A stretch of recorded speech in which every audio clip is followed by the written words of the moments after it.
안녕하세요. 심플에코입니다. 이번 영상에서는 포스코 홀딩스 내 철강 사업 부분의 경쟁력과 그 의미에 대해 정리해 봅니다. 먼저 포스코 홀딩스의 주요 사업 부분은 철강, 2차전지 소재, 리튬 니켈, 수소 에너지, 건축 인프라, 에그리바이오로 나뉘어집니다. 굉장히 전방위적인 사업 부분을 영위하고 있는데요.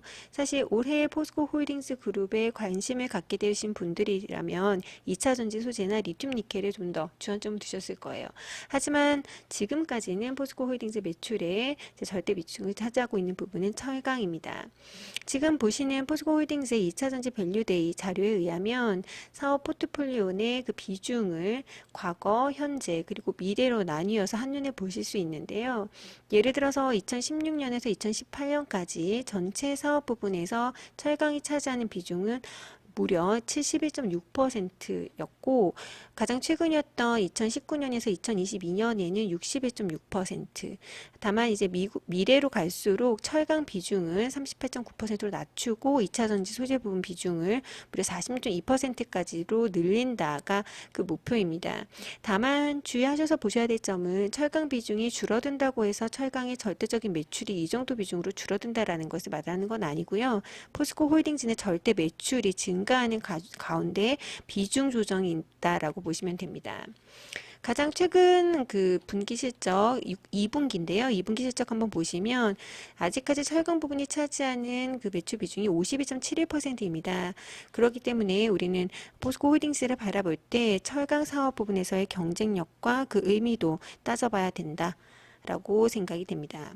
관련해서 12월 21일자 보도자료에 의하면 포스코가 세계 철강 전문 분석 기관인 WSD로부터 전 세계 1위의 경쟁력이 있는 철강사로 선정이 되었습니다. 총 글로벌 35개 철강사가 평가 대상이었고요. 23개 항목에서 평가가 이루어졌는데 여기에서 이제 포스코는 기술혁신, 가공비, 인적 역량, 인수합병과 합작투자, 국가 리스크, 후방 비철강 산업 6개 부분에서 무려 10점 만점에 10점을 획득을 했습니다. 자, 여기서 몇 가지 좀 짚어볼 텐데 여기서 이제 먼저 국가 리스크는 아무래도 2022년 흰남노 영향으로 50년 만에 포스코 그 제철소가 셧다운을 했었거든요. 근데 이 부분에 때문에 이제 철강 생산량이 판매량이 좀 급감했었는데 올해 이 부분에 대한 그 매출 급감을 잘 극복하고 철강 생산을 정상화한 부분 그리고 가동률이 오히려 이제 재정상화보다 더 올라간 그 부분을 높이 평가한 부분이라고 보시면 됩니다. 그리고 인수합병과 합작투자 관련해서 이제 포스코 홀딩즈 전체 그 기준에서 그리고 포스코 포함해서 어떤 식의 기업이 연결되어 있는지도 한번 살펴보았는데요. 지금 보시는 이 자료는 포스코 홀딩즈 그룹 내 지배구조에서 이제 철강 사업 부분입니다. 제가 이전 영상에서 포스코 홀딩즈는 2차 전지 소재 그리고 리튬 니켈 수직 계열 부분을 자세히 다루었으니 궁금하신 분들은 해당 영상 좀 참고하시면 될 것 같고요. 지금 보시는 이 부분은 포스코 홀딩즈 내 철강 사업 부분의 이제 그 관계 계열사들을 좀 정리한 부분입니다. 여기 이제 우리가 잘 알고 있는 기존의 포스코 기업이 100% 지분으로 이제 들어가 있고요. 포스코는 별도 상장되어 있지 않습니다. 여기서 이제 포스코 스틸리온은 별도 상장이 되어 있고 포스코 홀딩스 지분이 56.87% 종속되어 있고 포스코 엠텍이 별도 상장되어 있으면서 동시에 48.85% 지분을 보유하고 있습니다. 그 위에는 이제 비상장 기업들인데요. 여기에서 이제 재미있는 점은 이 포스코가 또 지금 보여드리는 요런 기업들의 지분을 또 보유를 하고 있습니다. 그 중에서는 포스코 스틸리온, 포스코 엠텍, N2B, 포스코 휴먼스, P&R 기업들을 좀 연결 대상으로 가지고 있습니다. 연결 대상 종속회사 그 개황을 한번 살펴보면 이거 포스코 분기 자료인데요. 원래 이제 상장되어 있는 기업 3개, 이제 포스코 스틸리온이랑 포스코 엠텍 여기 포함이 되겠죠. 그리고 비상장 기업이 16개였는데 요번에 13개가 추가로 증가가 되면서 29개로 늘어나게 됩니다. 그래서 총 연결 대상 그 기업 수가 32개로 늘어났고 그래서 최근에 이제 증가된 이런 기업들을 좀 찾아보니까 이렇게 포스코 PS테크, 포스코 PR테크 포스코, GI, ER테크 같이 이런 기업들인데 이게 이제 대부분 다 철강과 제철 관련된 정비 서비스를 제공하는 사업 부분으로 분류되어 있습니다. 그래서 2차 전지랑 리튬뿐만 아니라 이 철강 역시 이제 끊임없이 수직 계열을 이루고 있다라고 보시면 될 것 같고, 다시 WSD 평가로 돌아가 본다면 2023년 또 1위를 차지하면서 포스코는 세계 최고 1위 경쟁력을 지닌 철강사로 14년간 부동의 1위를 차지하게 되는 셈입니다. 앞에서 말씀드렸던 6가지 항목, 기술 혁신 특히 포함해서 그 6개 항목 이외에 이번에 WSD가 특히 주안점을 줬던 부분은 그린 스틸로 세상에 가치를 더합니다라는 포스코의 그 비전에 높은 점수를 줬다. 그리고 그로 가기 위한 여러 가지 기술 혁신이 크게 작용을 했다라고 설명을 했는데요. 자, 먼저 포스코의 이 그린 스틸로의 행보, 그 그린 스틸이 왜 중요한지부터 살펴보겠습니다. 자, 철강 산업이 글로벌 탄소 배출 전체에서 차지하는 비중 한 어느 정도라고 생각하시나요? 제가 굉장히 즐겨 사용하는 그 그래프인데 2020년 월드데이터 자료에 의하면 자, 글로벌 탄소 배출에서 철강 산업이 차지하는 비중은 여기 7.2%입니다. 자, 전체 이제 100이라고 놨을 때 에너지가 차지하는 비중이 73.2%인데 이거는 이제 대분류고 여기 단일 그 산업 그 기준으로 본다면 3위를 차지하고 있거든요. 1위가 로드 트랜스포트, 그러니까 도로교통이 11.9%로 가장 많은 비중을 차지하고 있고 그렇기 때문에 전기차로의 전환이 시급한 거죠. 그리고 2위가 바로 레지덴셜 빌딩, 이 빌딩에서 나오는 탄소 배출이 에너지를 사용하면서 나오는 탄소 배출이 10.9%를 차지하고 기타를 제외하고 봤을 때 철강 산업이 7.2%로 3위를 차지하고 있습니다. 그렇기 때문에 철강 산업에서의 그 탄소 중립이 필수적인 셈이지요. 그런데 우리가 여기서 하나 더 살펴봐야 될 부분은 앞으로 철강 수요가 어떻게 될 것이냐 또 한번 따져봐야 됩니다. 만약에 앞으로 철강의 그 생산이 필요 없어진다면 그 수요가 줄어들고 생산 자체가 줄어든다면 우리가 사실 포스코의 철강사로서의 경쟁력을 굳이 따져보지 않아도 되잖아요. 그래서 그 수요도 한번 포캐스트도 한번 살펴보았는데요. 지금 보시는 이 자료는 월드 스틸 어소시에이션 세계 철강 연합회 자료입니다. 지금까지 먼저 철강 수요는 꾸준히 증가를 해왔습니다. 물론 가장 최근 3년 동안은 아무래도 코로나 팬데믹 기간이 있었기 때문에 약간 정체되어 있는 흐름이 좀 보이고 있는데 이 부분 역시 3개년으로 평균치로 봤을 때 YOY 0.2% 정도 증가한 것으로 평균 그 집계가 됩니다. 사실 이 부분이 보시면 뭐 그렇게 드라마틱하게 성장한 것 같지 않은데 라고 하실 수 있는데 이게 사실 그래프를 그릴 때 단위 설정을 어떻게 하느냐에 따라 다른 거거든요. 그래서 같은 그래프 한번 살펴보시면 자, 이게 똑같은 데이터로 그린 그래프입니다. 보면 꾸준히 증가를 했고 특히 놀라운 점은 그로스 레이트 퍼 애넘인데요. 그러니까 평균 성장률이 요 기간에 제외하고는 전부 다 플러스였습니다. 그리고 앞에서 말씀드렸던 2020년에서 2022년 역시 3개년 평균 0.2% 증가했고 그 직전에는 3%, 2.5%, 4.6%, 6.2%씩 그 기간별 평균 애넘으로 이렇게 증가를 해왔거든요. 그래서 지금까지 꾸준히 증가해 왔고 이 중에서 이제 포스코 같은 경우는 2022년 기준으로 본다면 여기 7위에 기록을 하고 있습니다. 그래서 생산량 기준 7위에 위치하고 있는 게 포스코 홀딩스다. 굉장히 글로벌 탑기업이다라고 보시면 됩니다. 지금까지 철강 수요는 꾸준히 증가해 왔는데 앞으로도 꾸준히 증가할 것으로 예상이 되고 있습니다. 2023년 1.8% 그리고 2024년 1.9% 증가할 것으로 예상을 하고 있는데요.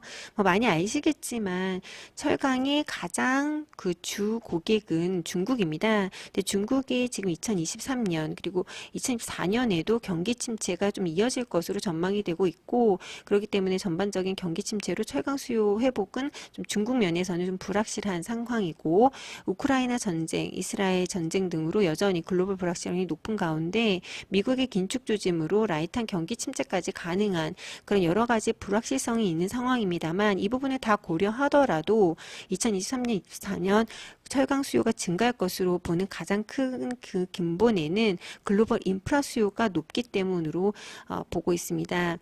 이 인프라 수요는 여러 가지가 포함이 되는데요. 예를 들어서 이제 친환경 대체로 인해서 필요되는 여러 그 에너지 플랜트 부분이 있을 수 있겠고 또 전기차로의 전환 여러 가지 이 인프라 관련된 부분에서의 그 철강 수요가 지금 회복하고 있다라고 전망을 하고 있습니다.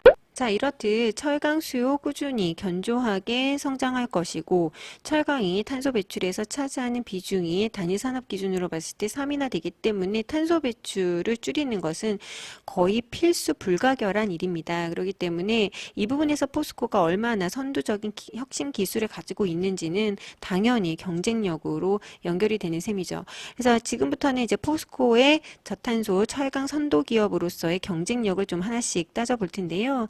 지금 보시는 이 자료는 포스코의 탄소 중립 전략 로드맵입니다. 먼저 2025년까지 넷제로를 달성하겠다라는 탄소 중립을 선언을 했습니다. 아시아 기업으로는 최초로 선언을 했고요.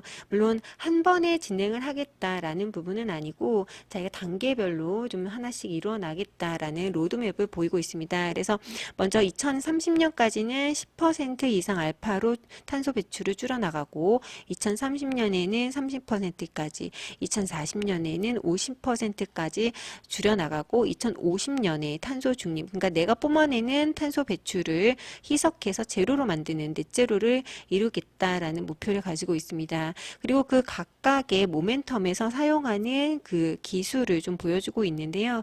지금은 철강사가 가장 기본적으로 철강 생산을 하는 과정에서 쓰고 있는 고로 방식을 사용하고 있는데 이 부분을 이제 점차 전기로 방식으로 바꾸고 나중에는 수소 환원 제철을 이루겠다라는 게 그 꿈입니다. 특히 이 중에서도 수소 환원 제철소로서의 전환을 굉장히 이 업계에서는 눈여겨보고 있습니다. 그래서 이 부분을 조금 더 살펴볼 텐데 사실 제가 100% 이해하는 데는 한계가 있더라고요. 그래서 이 부분은 꼭 포스코의 공식 영상 굉장히 자세하거든요. 한 5분가량 되는데 그렇게 전환해 가는 그 과정을 굉장히 디테일하게 설명을 했기 때문에 궁금하신 분들은 꼭 참고하시면 좋을 것 같고 제 영상 하단에 링크 걸어두도록 하겠습니다.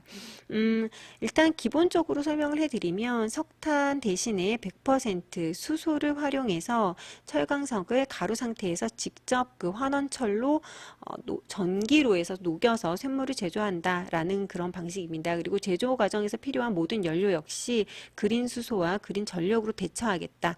그래서 한마디로 물로 철을 만드는 제초수를 만드는 게 포스코의 꿈입니다.